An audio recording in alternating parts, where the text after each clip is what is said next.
Necessarily those of WPSL. However, we are the ones who've always, all along, encouraged you to like and share them on social media and with all your friends and neighbors. Independent insurance agent Rudy Howard and Martin County Roofing now present the African American Scene, hosted by Rudy Howard. Good evening, good evening, good evening. I'm always glad to be with you here on a Wednesday night. Uh, Firstly, let me give you an alert. The Medicare open enrollment season ends on Wednesday. So if you're still needing a Medicare plan or you need to talk to me about a plan, you need to get to me before Wednesday.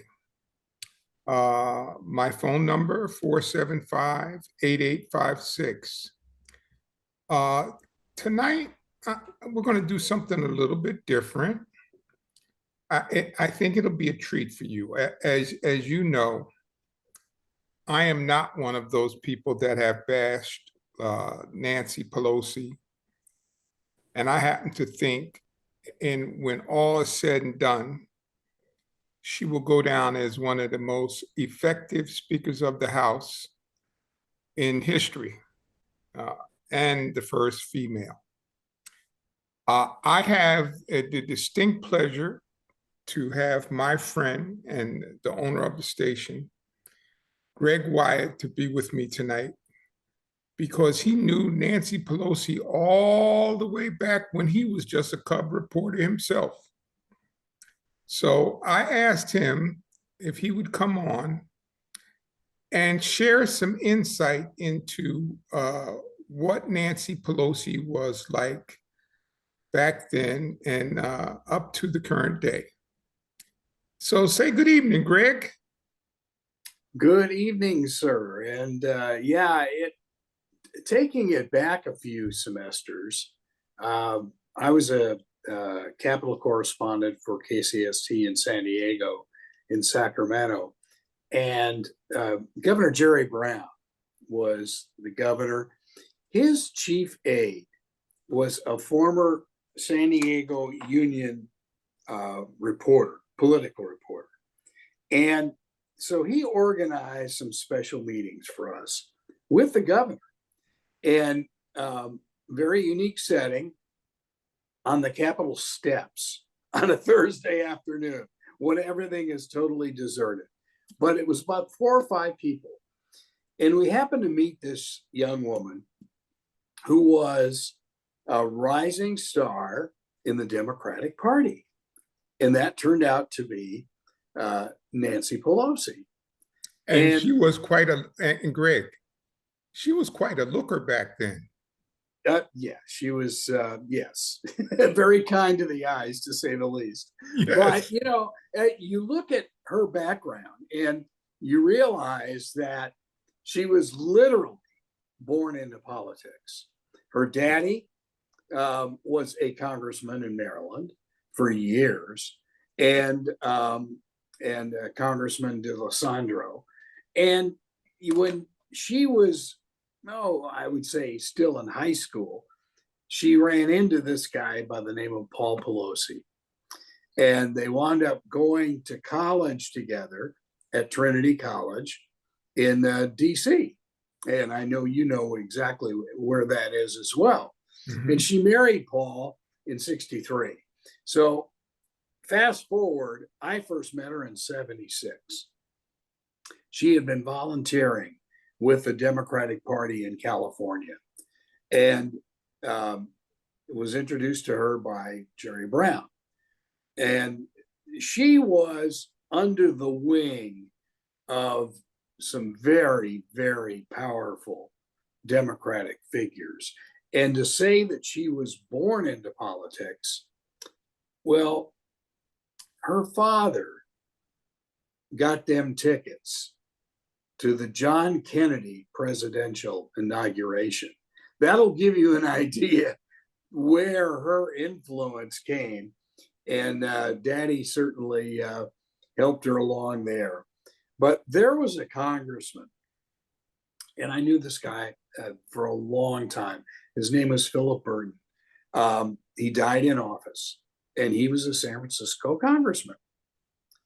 His wife filled his seat, Sarah, and so she served for two terms, and she asked Nancy, could she continue that seat, keeping in mind that the 5th District of California in San Francisco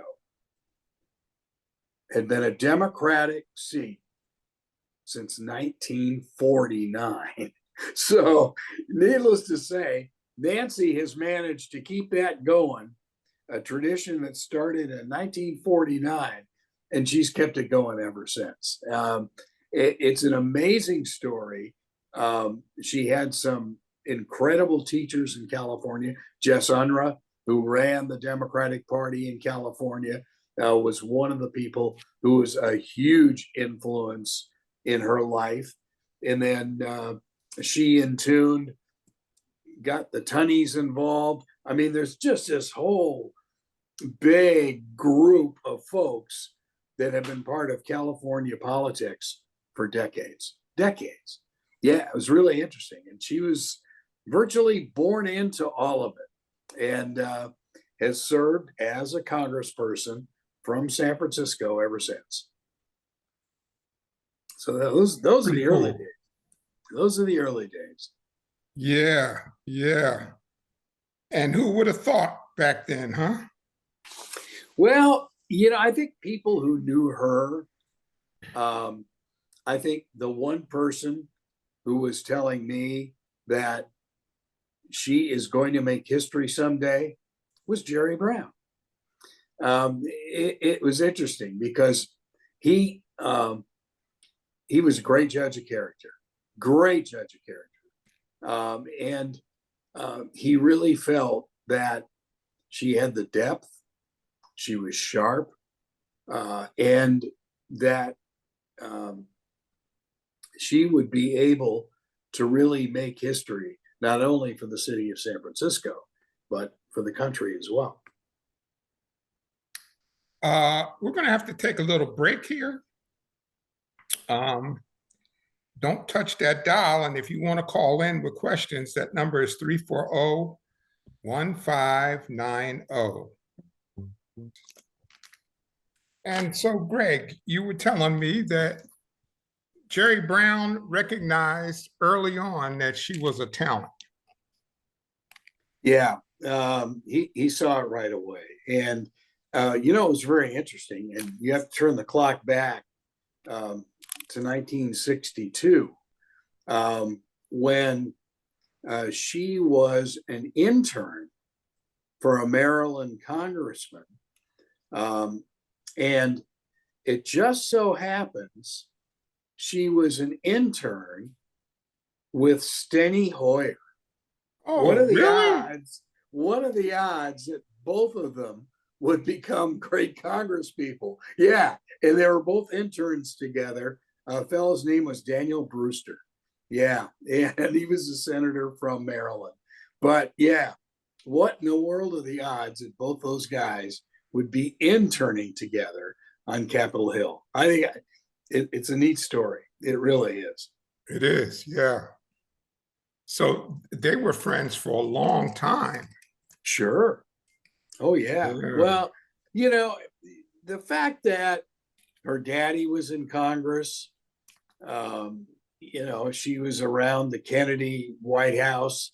I mean, you knew that she was going to go places, big places, to say the least. Yeah. It's really neat. And it's a good story too, how she was friends with the Burton family, and especially when the husband died and the wife took over. The wife basically said she was not going to be able to serve out 2 terms and wanted Nancy to take over from there.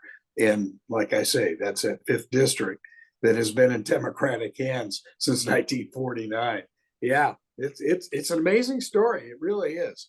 And I'm not sure we're going to see many stories like this in the future. I mean, someone that has been around that long, it really is. It's truly amazing. Yeah. Yeah, I'm very fascinated with her. And I have often wondered, she's got some real chutzpah, that's for sure. And did you see that even when she first got to Congress? Was she well respected among her peers? Because if my memory serves me correctly, when she got to Congress, women were in the single digits in congressional representation. Oh yeah, yeah. There's no doubt about that. And you think that even in California, and of course we're a lot more liberal out there than most, that it was a situation where um, you know she might have some of the skids greased, if you will, by the political party. But like I say, she and her family, they knew all of these Democratic leaders. It made no difference what state it was. But once they left the East Coast for San Francisco, I think she and her husband just never wanted to leave. There's no doubt about that. And it it was it's Greg, been where's he from originally? they were from the Maryland area. Oh, Uh, Paul Pelosi was from there too? yeah, yeah, and actually, Nancy's mother was from Italy, obviously, and very Italian family, as was not was as is Paul Pelosi's family. Um, but yeah, they were East Coast kids, and all of a sudden moved out west and started a whole new life. Yeah, and she's done pretty well for herself out there too, huh? Yeah, I would say so. I think, they the big story when they had the fires in Napa County, they were wondering how her property, and she owns several orchards out there. Her husband has been very, very successful in business, very successful, and so yeah, the joke is that they own half of Napa County, if not more, the Pelosi family. But yeah, and the succession is interesting too, because the talk in the circles in California is that Nancy will actively work in Congress for about a year, and then she's going to campaign for her daughter. Guess where? Fifth district. So yeah, no surprises there. So So that's the plan, to turn it over to the daughter. yeah, yeah, yeah. It's that's it. That will keep that seat in that family for a long, long time. But yeah, Have you met the daughter? no, I have not, and actually only met Paul once, and that was at a gathering at a local watering hole in Sacramento that we all used to go to, and it was a fun place, and everybody would gather usually on Thursday nights because nothing happens in the state capital of California on Fridays. So we'd get together Thursdays at the place is called Frankie Fat's. I think it's still there. And it was a favorite watering hole of all the legislators, all the lobbyists, and a lot of bills written in that bar. I would imagine. I would imagine. A lot of bills written there. But yeah, it was a lot of fun. And for me, it was a joy to work up in Sacramento. KNBC, the NBC television station in Los Angeles, had a fellow by the name of Steve Mallory, who Carol and I knew very well. And he was the bureau reporter for NBC in LA. And yeah, actually our office was in his office. And yeah, it was a fun time. And I think outside of sports, my love is politics. There's no doubt about it. Yeah, yeah. I sometimes don't see you as a political animal because you and I have had discussions.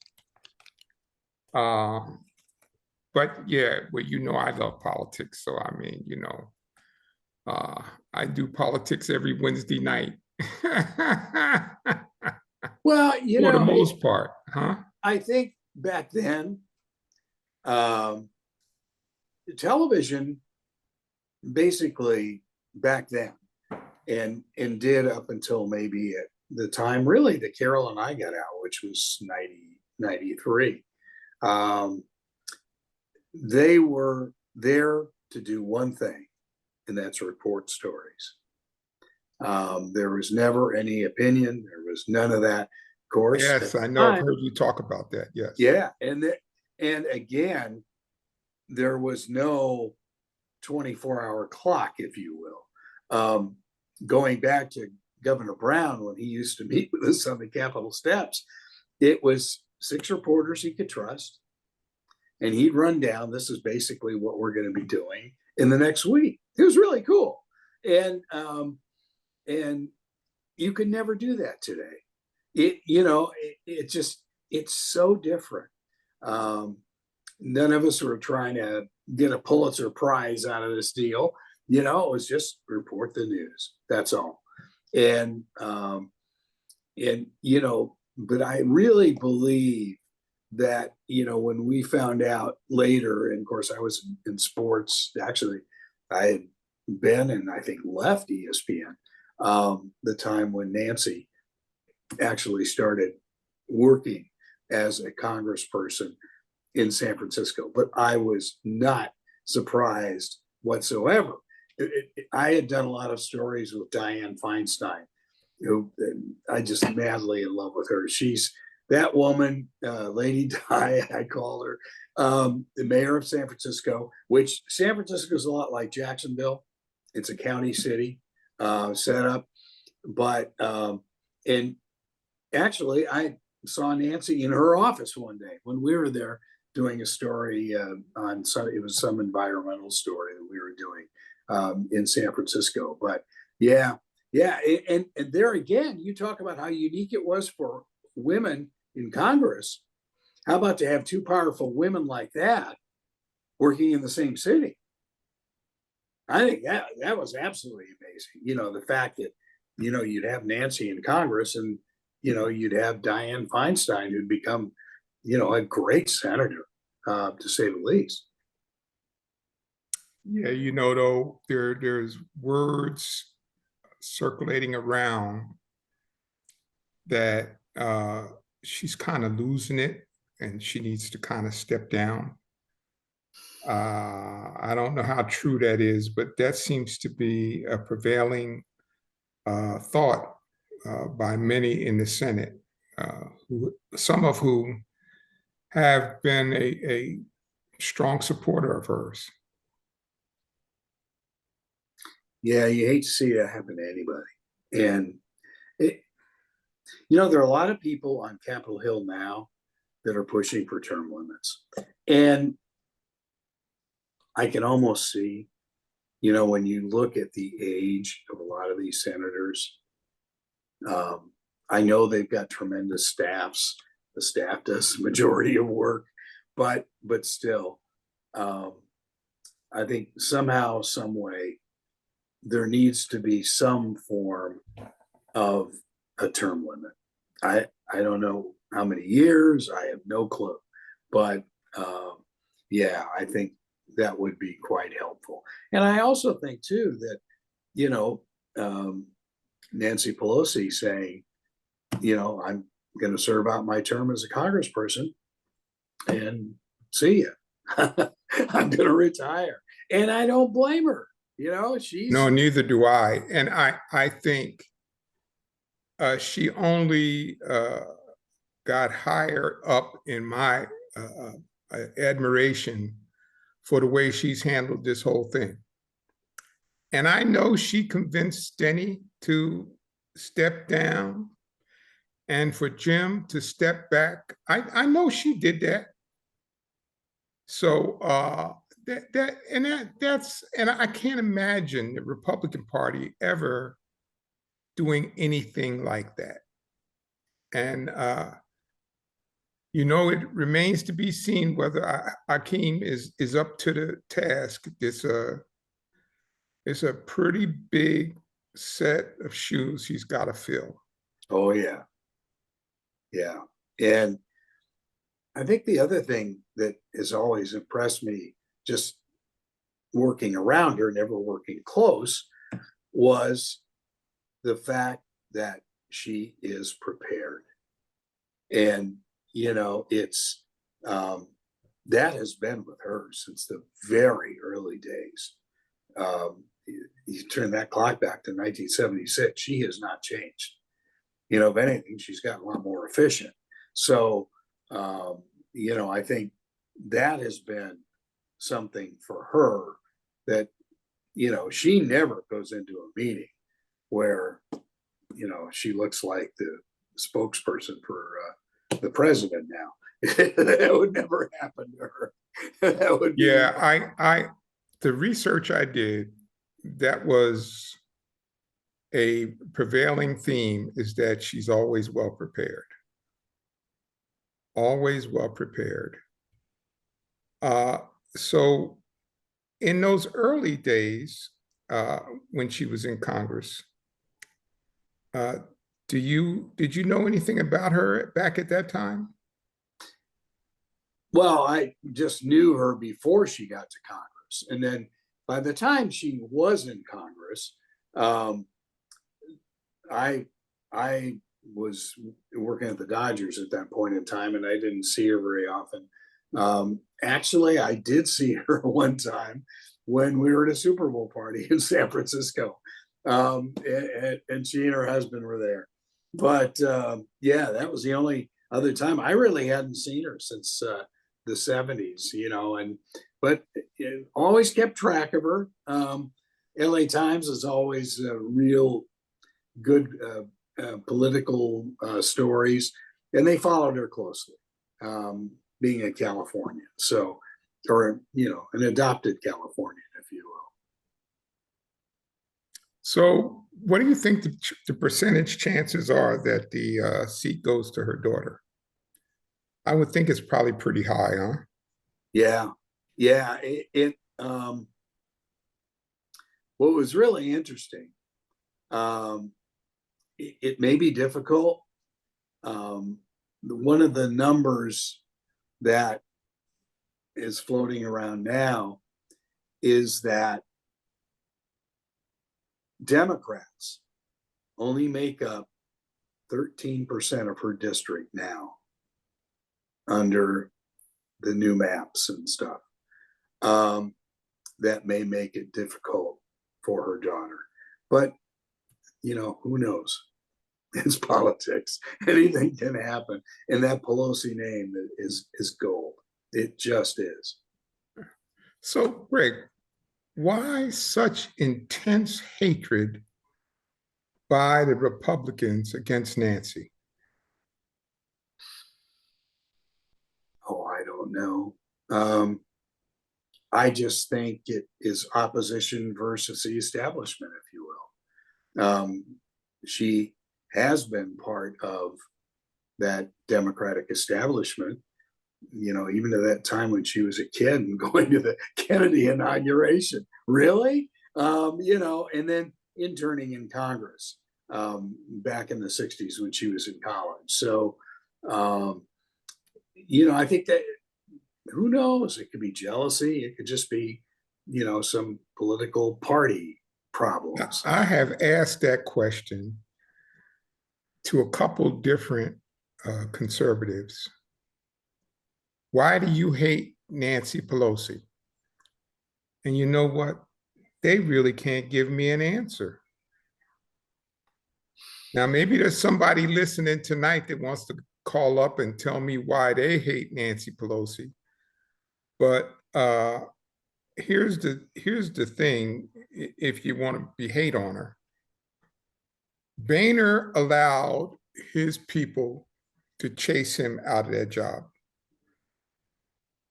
Ryan allowed his people to chase him out of that job.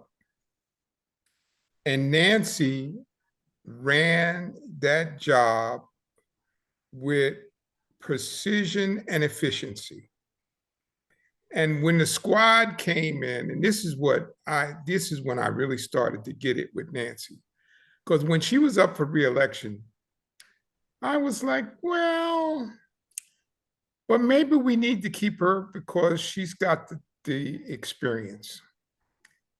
And when the squad came in and they were boisterous and they were talking about this and talking about that, you could see Nancy took them aside very quietly, didn't make any circus out of it, and she whipped him into shape.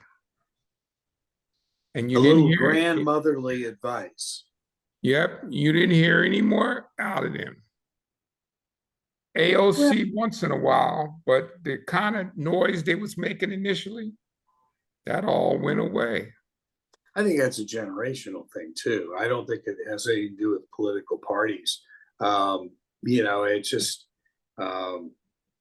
those young legislators, think they're gift to God, from God.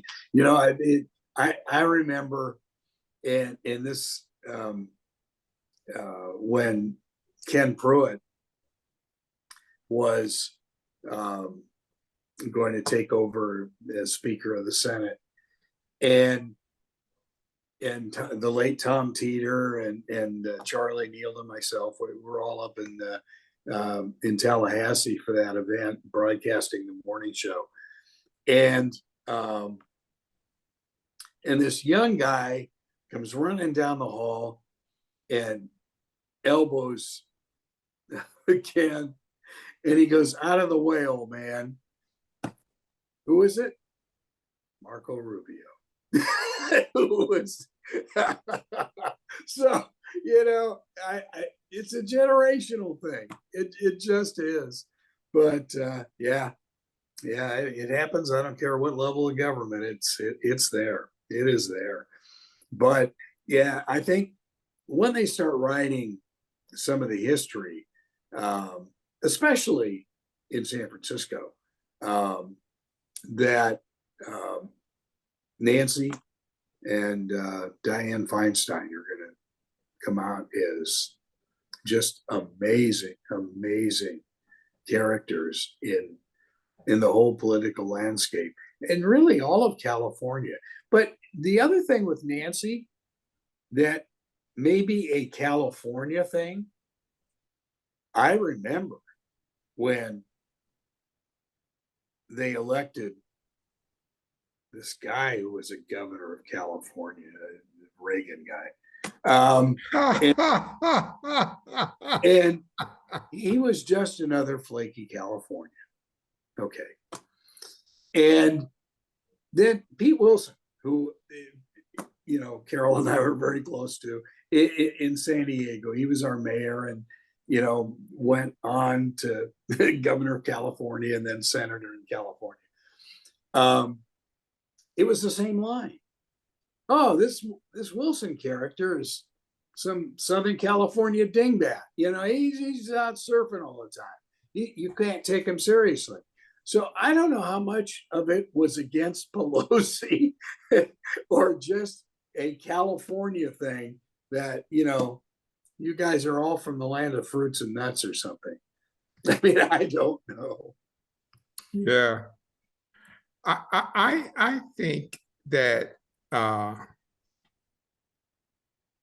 she absolutely is a stalwart of the Democratic Party.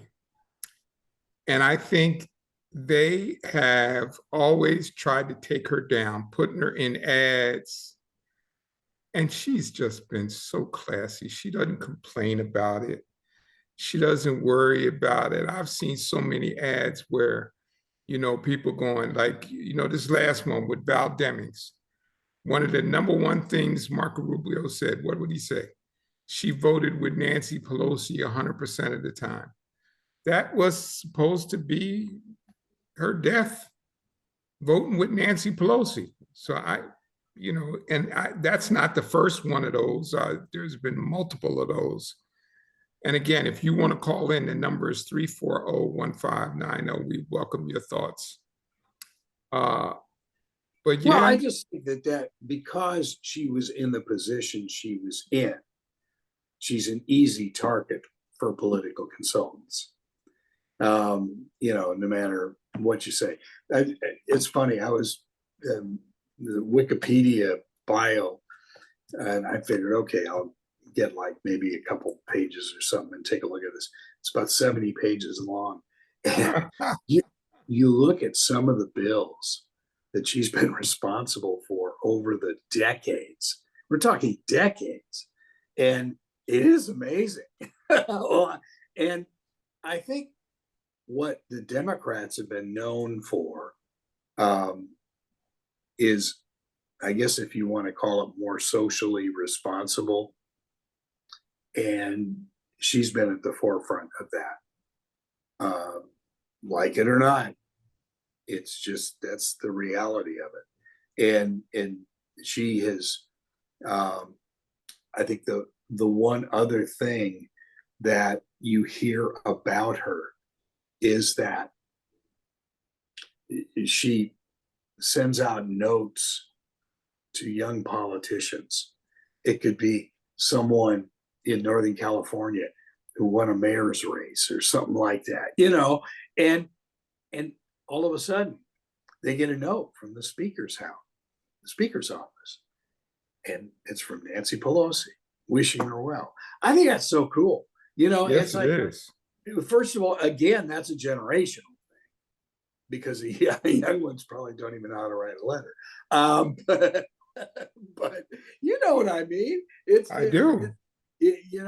And she was part of that generation that, really appreciated, especially women candidates. She really, really went to bat for the women in the Democratic Party in California. Yeah. Well, those little things are important. We got Jay on line one. How you doing, Jay? I'm great.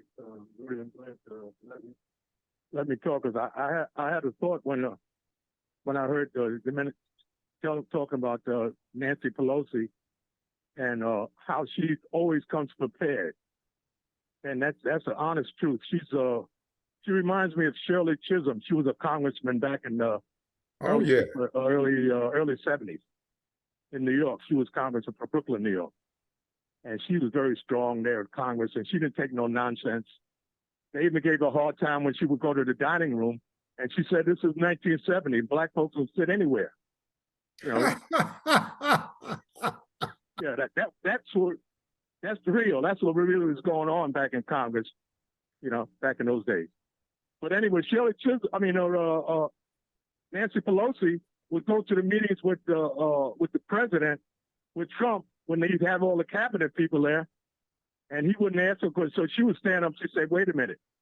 He said, "I'm in charge of the House of, and I'm here to represent people in the United States."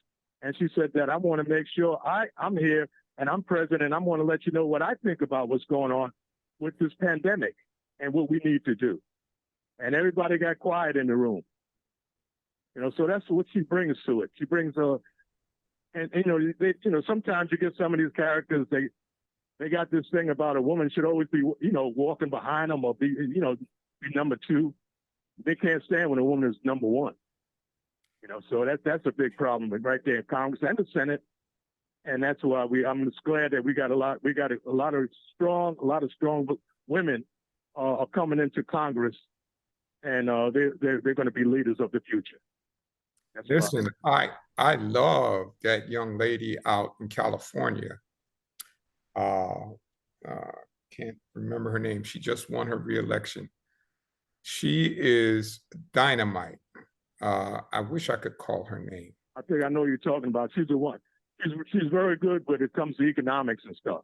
Yeah, she was a Very good. student Very under smart. she was a student under Katie something, I think Kate. I can't. Her first name is Katie. yes. She's very smart. Very good. She's very smart. Yep. I like her a lot. Yeah. And you know what though? I don't know where we're gonna go. Now, you being a New Yorker, Mm-hmm. what is your thoughts about Hakeem Jeffries? You talking about me? Yeah. Yeah, I think he's good. He's very smart, and he commands respect. That's what I like about him. He commands respect, and he knows what he's talking about, and he's trying to move the Congress along. Even though you got different factions in the Congress, everybody's going different ways. He tries to let them know what's more important, what the priorities are, what the priorities are, and the priorities that we're trying to save this democracy. Even though it's on the rocks right now, but we're still trying to save it. You can see with all these gun shootings all over the place. Chesapeake, Virginia. I have relatives living there. Some of my relatives could have been inside that Walmart. Yeah. So I think about all of that, what's going on with all these guns. And the new governor there, he's a gun fanatic. He was carrying a gun around with him, a rifle, when he was campaigning to prove that he's a true NRA member. Kind of silly, but that's what he was doing. I will tell you, I'm not anti-gun, but I am anti-AR-15. There is absolutely no reason to have an AR-15. If you're hunting and you shoot something with an AR-15, you've blown it to smithereens. If you're going to shoot a squirrel with an AR-15, it would be mincemeat after you hit it. So I don't understand that. And I don't see why. And I've had a guy that comes on here who I really like, and he and I usually can come to some agreements, even though he's right and I'm left. But he wants that. He doesn't think we should mess with that AR-15. And I don't understand why he doesn't want us to mess with that when it's got one purpose, to kill a bunch of people. And Rudy, I don't want to interrupt, but what these people think about, and most of them never really served or never been in the military where their life was on the line or their buddies were on the life was on the line. And that's where that gun belongs. Any AR gun is strictly for military purpose, and it's for war. It's not for having in the civilian out here people to fool around with. And you get a lot of stupid people. You get all these people that are shooting up what happened in Colorado and all that. That's not all that loss of life should never happen. And I don't know what's wrong with Congress. Either they're taking so much money from these billionaires that they think that that's more important than saving lives. And that's got to change.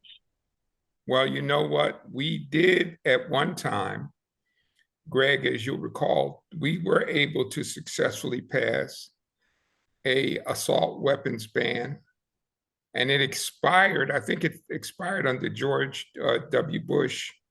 Yeah. And that's it. Haven't been able to get it back. Yeah. So that's the sad part about it. They just didn't fight hard enough. And a lot of Democrats were afraid. They're afraid of losing their seat because they would challenge the NRA, which was stupid. So at least you're doing something courageous. Maybe the people might respect you if you were a little courageous. Yeah. It's all how you think. I agree. Thank you, Jay. Always a pleasure, my friend. My pleasure. Have a nice Thanksgiving. Okay, you too. Right.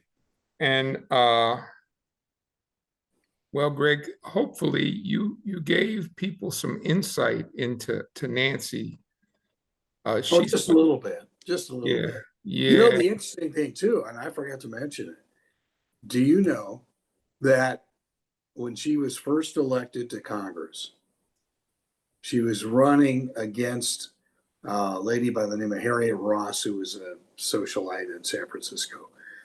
And anyway, it was a tough race.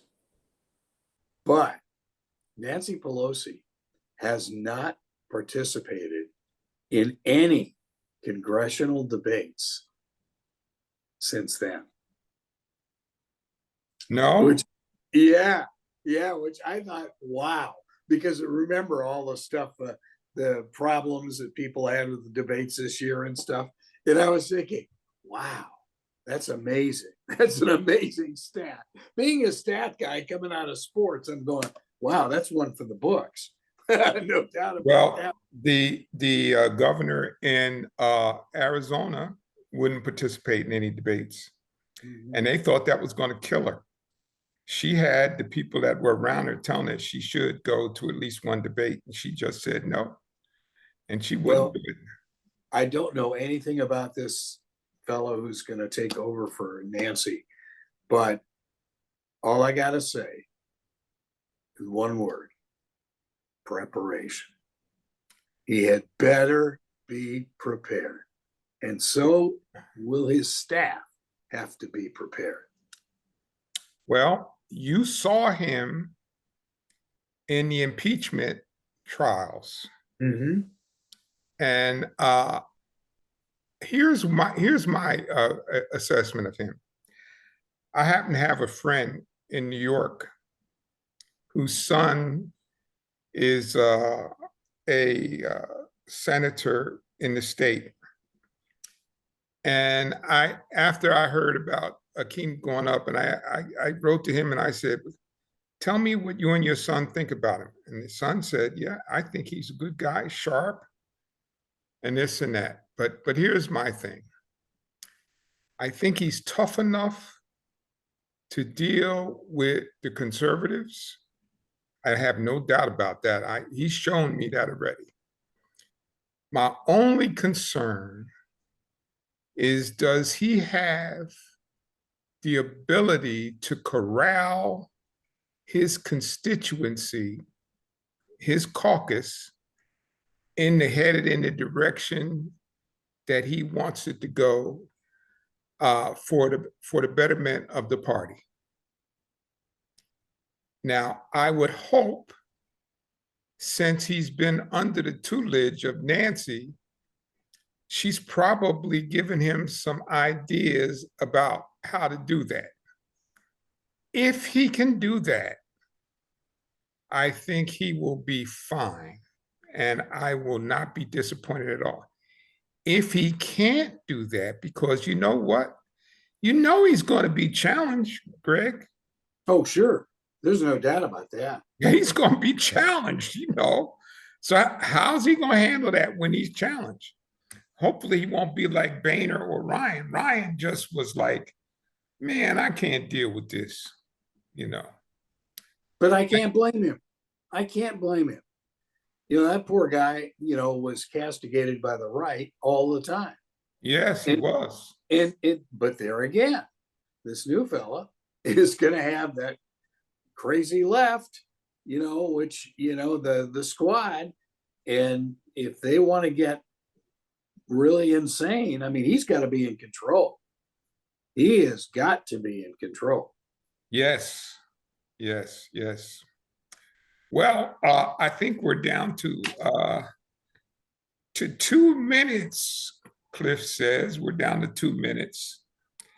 Greg, thank you so much for being my guest tonight. I really appreciate it, and I appreciate the time you spent with me talking about my she-hero, Nancy. Well, maybe someday you'll get a chance to meet her.